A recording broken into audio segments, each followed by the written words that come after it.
What happening to boys? 1. Have you noticed how many boys are struggling with anxiety these days?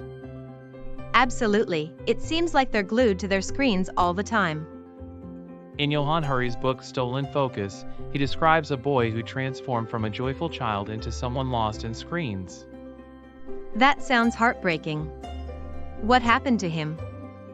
He became obsessed with social media and online content, struggling to engage in real conversations. That's concerning. I've heard similar stories from other parents, too. Yes, it's not just an isolated case. Many boys are experiencing this digital pitfall. What are some consequences of this behavior? One young man shared that his gaming and pornography habits pushed out social interactions, sleep, and even school. Wow, that sounds like a huge sacrifice. Did he manage to change his situation? Yes, he found a way to moderate his use, but he still feels the impact on his social skills and knowledge of the world. It's alarming how technology can shape our kids' lives in such profound ways. The long decline of males. Have you noticed how boys are struggling more than girls in school these days? Yes, I read that boys are 3 times more likely to be expelled or suspended than girls. Exactly. And it's not just behavior, they tend to get lower grades and have higher rates of ADHD. That's alarming.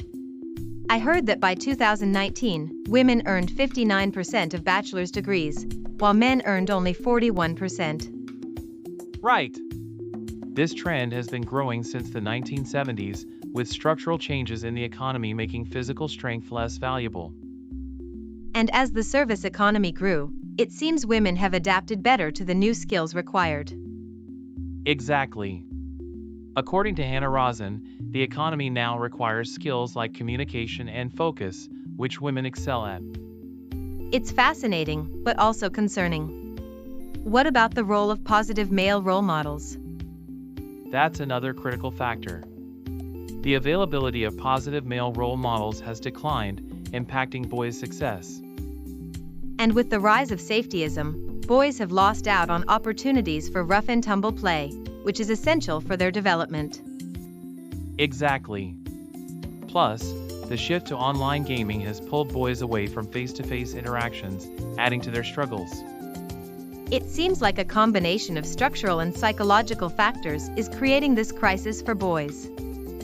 Indeed, a world with floundering young men is unlikely to lead to flourishing women, as Reeves points out. Boys who fail to launch. Have you noticed how many young men are struggling to find their footing these days? Absolutely. I've read that 27% of young men in their late 20s live with their parents, which is quite a jump from young women at 17%. That's right. The term NEET describes those who are not in education, employment, or training, and it's a growing concern. And it seems like a lot of these young men are becoming economically inactive, right?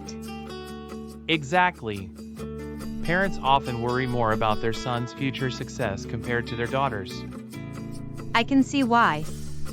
Setbacks seem to hit boys harder, and they often don't bounce back as easily as girls do.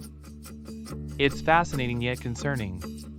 In Japan, some young men become hikikomori, retreating into their rooms and avoiding the outside world.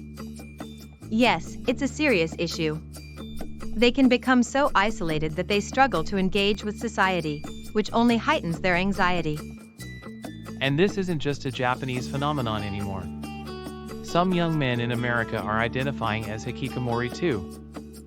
I read about a guy who feels proud of his lifestyle as a shut-in. He sees his room as a place of freedom rather than confinement. That's a striking perspective. It highlights how different their experiences can be compared to previous generations. It's true. The internet gives them a way to connect without stepping outside, but it also makes it harder to face the real world. Boyhood without real-world risk. Have you noticed how today's kids seem to have less risk in their lives? Yes, it feels like they're constantly supervised. Is that really good for them?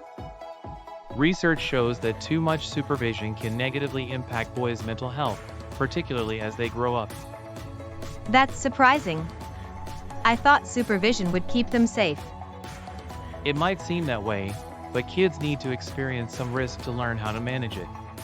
Without it, they miss out on important life lessons. So, what changed for boys and girls in recent years?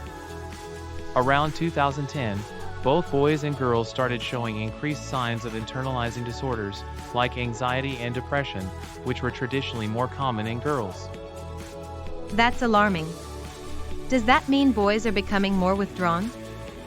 Exactly. Boys are engaging in fewer risky behaviors overall, which raises concerns about their ability to handle real-world challenges. I can see how that could be problematic. Are they really less active than previous generations? Yes, they drink less, get into fewer accidents, and have fewer physical fights.